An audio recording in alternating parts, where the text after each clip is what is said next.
jox li nga xam nekk moo di justement coow sur sa page X ma daal leen koy yéegee moom ki nga xam nekk moo di Alioune Tine nee na Arfan dina war a libéré ki nga xam nekk moo di justement Abdou Nguer ndax détenu politique la loolu daal di yéegi exactement et ce sont les détenus politiques wala leen daal di war a mën a libéré Abdou Nguer Assane Diouf et compagnie donc moom ki nga xam nekk moo di Alioune Tine xam na ni Azoura warul dem kaso. waaye Abdou Nguer ak ki nga xam ne moo di Assane Diouf ne leen libéré sans délai maanaam lu mu gën a gaawee concrètement donc selon lui ces figures respectivement identifiées comme proches du pouvoir et de l'opposition sont devenus des détenus politiques en raison de la nature des infractions qui leur sont reprochées maanaam jàpp ne li leen jàppee nag kon ko jàppee rek jàpp ne détenu politique nga concrètement Alioune Tine mi ngi estimé que la prison et l'enfermement ne sont pas les meilleurs remèdes pour soigner les pathologies de nos démocraties maanaam prison ak tëj du garab boo xam ne itam war na mën a faj jafe-jafe yi nga xam ni itam suñu wàllu démocratie mi ngi koy daal dund mi ngi plaider benn réponse bu éducative waaye itam bu citoyenne les leaders politiques doivent bannir l'insulte et les violences verbales. Il est urgent de renforcer l'éducation civique citoyenne et les droits humains dans les partis, les écoles et les daara. Le défenseur des droits humains invite les autorités à envisager des alternatives à l'incarcération pour certains délits liés à l'expression publique. Comment aménager dans le système pénal des séances pour corriger et soigner ces formes de délits au lieu d'envoyer systématiquement les gens en prison. Pour lui, une réforme globale s'impose. Il faut repenser de fond en comble la politique pénale dissuasive et archaïque du Sénégal maanaam lii dafa yàgg dafa archaïque dafa dem ba sax enfin lii kenn defatu ko concrètement naka daal di gisee li nga xam ne moo di cette pensée bu ki nga xam ne moo di Alioune Tine mu daal di koy jébbal ces nouvelles autorités jàpp ni ñooñu c'est des détenus politiques te itam wala ne leen bàyyi ñu daal di ñibbi seen ay kër. Ce que je dois répondre à Alioune Tine, il faut que mu xam ni dans tous les pays au monde les insulteurs sont envoyés en prison. Question boobu laa koy répondre d'abord. Dans tous les pays au monde. Les insulteurs publics sont envoyés en prison. mu ngi koy exiger sans délai. Non, il peut pas exiger. Tu sais que Alioune Tine il peut dire ce qu'il veut. On est dans le jeu démocratique. Il peut dire tout ce qu'il veut, mais il peut pas exiger. Il exige quoi?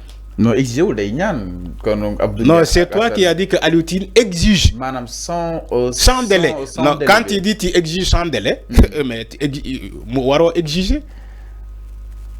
Mais avant est-ce que jàpp lii da nga ko war a dépasser c'est-à-dire maanaam mu jàpp ni c'est des politiques archaïques ñu jël nit di ko denc ci kaso bi ndax benn xalaatam boo xam ne itam joxe na ko. Non, joxewul xalaat. On a dit des insulteurs. On n'a pas dit des gens qui ont fait de la liberté d'expression. On a dit qu'on a envoyé en prison des insulteurs. C'est ce qu'on a dit. Pourtant moom joxe na ay gages. Non. ñu ngi ko war a remplacer mooy éducation civique. Voilà xam nga aussi là où je suis d'accord avec Alioune Tine les réformes qu'il a parlé ni que on doit aller vers des réformes. Donc je crois je crois que les réformes ont été annoncées. Okay. On doit aller vers des réformes sur certaines lois et certains articles war nañ leen réformer pour mu méngoo ak jamono parce que il y a des articles qui datent de 80 de 60 yoo xamante ne méngoowul ak jamono. C'est là où je suis d'accord, il faut réformer certains articles pour mu méngoo ak suñu doxalin pour mu méngoo ak jamono. Mais là où je suis pas d'accord avec Alioune Tine aussi, on ne doit pas cautionner les insultes. Un insulteur nga ne warul dem kaso, mais ça pose problème. Quelqu'un qui insulte publiquement, Alioune Tine, il nous dit que waa ji waruñu ko yóbbu kaso. su nekkee da la rëcc nag. wala tayoo ko. Non tayoo ko parce que làmmiñ tamit des fois da ngay wax fa kastalu si làmmiñ concrètement. Fallu mag buy toog ci télé di saaga nga ne tayu ko yow devant tous les 18 millions de Sénégalais nga taxaw ci télé di saaga après ngay ne Sénégalais yow tayoo ko. C'est ce que Alioune Tine veut prôner dans ce pays. On ne doit pas envoyer les insulteurs publics en prison, mais on doit les demander de l'argent pour ñu fay. On va créer des entreprises d'insulteurs dans ce pays. Parce qu'on a les moyens. On a les moyens. Il y a des gens qui ont des moyens de recruter des gens pour insulter. Maintenant, si Alioune Tine veut aujourd'hui que les insulteurs ñu bañ leen yóbbu kaso, mais au plutôt ñu privilégié ay teg ay daan seen kaw mooy maanaam buñ la jàppee ci ay insulte nga fay li mais Fallou, où va ce pays? Les gens, des milliardaires vont créer des entreprises d'insulteurs. Ne len kay len ma recruter la képp ku ñu jàpp ci kaso dinaa fay sa caution nga génn yéen dee leen saaga rek man ma assurer seen ginnaaw parce que il y a tellement de milliardaires dans ce pays, ils peuvent le faire. Je dis ils peuvent le faire. Donc je suis pas d'accord avec Alioune Tine. Il faut que mu xam ni.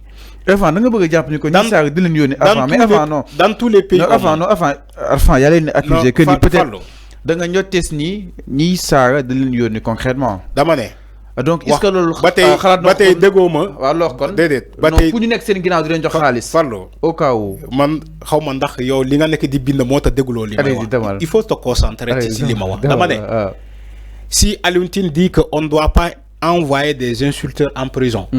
Ñooñu la jappé ni que ay détenus politiques. C'est un précédent très dangereux.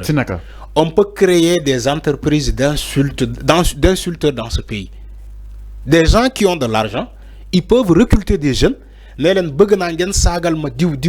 Buñ len jappé man comme waruñu len envoyer kasso, il suffit juste ñu tégg len ay daan man dina fay pour ngeen gën kasso. C'est ce que Alioune Tine veut dire au Sénégalais. Ça sera un précédent très dangereux. Dans Alioune Tine, dans tous les pays au monde, les insulteurs sont envoyés en prison. Il a fait beaucoup de pays, Alioune Tine. Il est allé partout au monde. Il n'a qu'à nous dire que les insultes, di nga dem France, nga gis ay nit yi tal sen live, di dagal ay nit yi ay saga, après ñu ne la non, bàyyi leen kenn waru leen yóbbu kaso. Ndax di nga dem aux États-Unis. Il aime tellement aller aux États-Unis, Alioune Tine. Il a vu le système de fonctionnement des États-Unis. Ndax di nga gis ay nit yi tag tal sen live di saga ay nit di saga ay président ay premier ministre ay kilifa ba pare ñu ne non bu len japp bay len nonu ñu taxawalo ci mbedd mi ndax Alioune Tine gis nako bu ko gisee nañu wax ci ban dëkk la am ni que citoyen bi mën na am droit jël téléphone am taala live am di saga ay président saga ay kilifa ba pare ñu ne non kenn du ko japp. Il veut l'amener au Sénégal. Alioune Tine veut l'installer au Sénégal. Non si. Mais loolu la bëgg. Xam na Alioune Tine dafay jouer rôle société civile. Non te ku ne société civile wax koo xam ne da ngay boole li nga xam ne que mu di sénégalais yi. waaw boo jàpp ne loolu su continuer Arfan mën na am wàllug sénégalais mu leen si dispersé wu peut-être loolu la jàpp ni moo war a mu daal jàpp ni kaso. waaw nekkul li nga xam ne que mu di solution. xam nga aussi booy jouer société civile nga ne day jouer lan. Rôle société civile. waaw médiateur la. Da ngay gis est-ce que société civile bi boo leen ne kaay leen ñu fay leen ngeen saaga dinañu saaga exemple bi yow yaa koy njëkk a joxe est-ce que waa société civile tey buñ leen ne kaay leen ngeen saaga ñu fay leen ndax ñoom dinañ ko def duñu ko def parce que saaga moo baaxul il faut qu'on xam nga Fallou il faut qu'on se dise les choses telles qu'elles sont tey fii Alioune Tine am na ay doom c'est un père de famille. Est-ce que dina nangu tay Abdou Nguer wala ben Assane Diouf je donne juste un exemple mu taxaw ci télé diko saga mom Alioune Tine est-ce que dina accepter man Arfan tok ci télé fi diko dagal ay saga dama porter plainte pour injure publique? Il faut qu'on arrête ces choses-là parce que yow saga wuñu la diw lañu saga ñu ne non buñu len yóbbu kasso nañ len out benen forme buñu len di sanctionner parce que yow saga wuñu la en personne.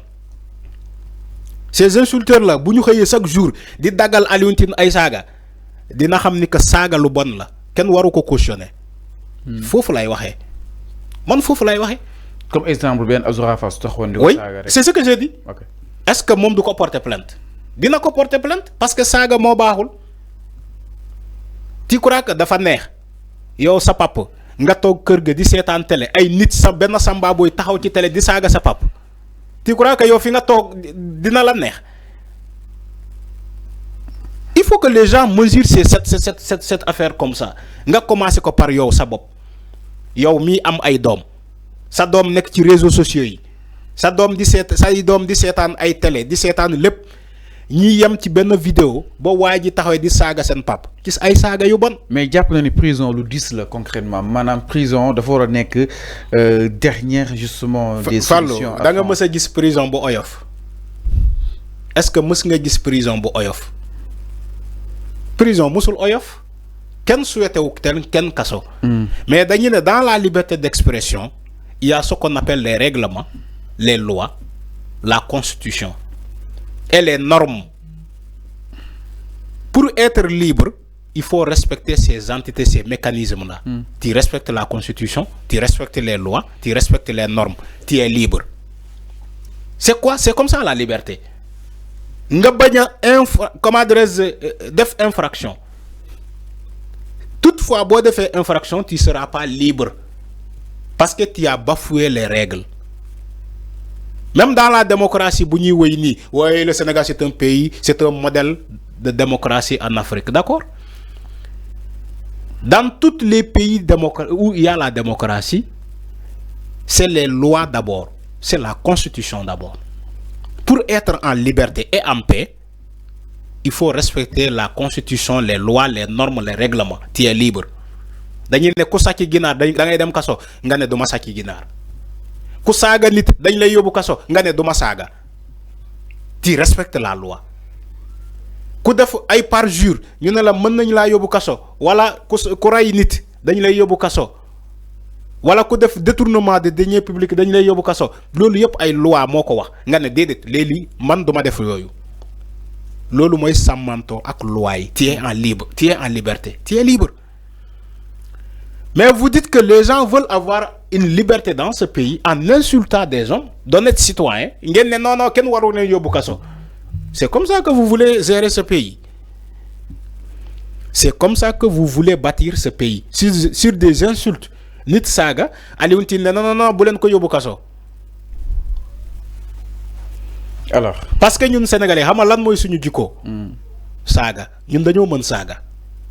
Yàgg naa ko fi wax ñun Sénégalais ñooy dàq saaga ci dans la sous-région. Alors on évolue. ñun dañoo banaliser saaga man aussi c'est là où je comprends Aliou Tine parce que Sénégal fii dañoo banaliser saaga da ngay gis waa ji na yow nga taxaw ne Fallou yow jëndal ma café waay Fallou dem yàgg fa nga ne xolal doomi haram bi excusez-moi baal leen ma ci kaddu bi c'est-à-dire que on l'a tellement banalisé yow vraiment boy yow vraiment yow kii nga quoi.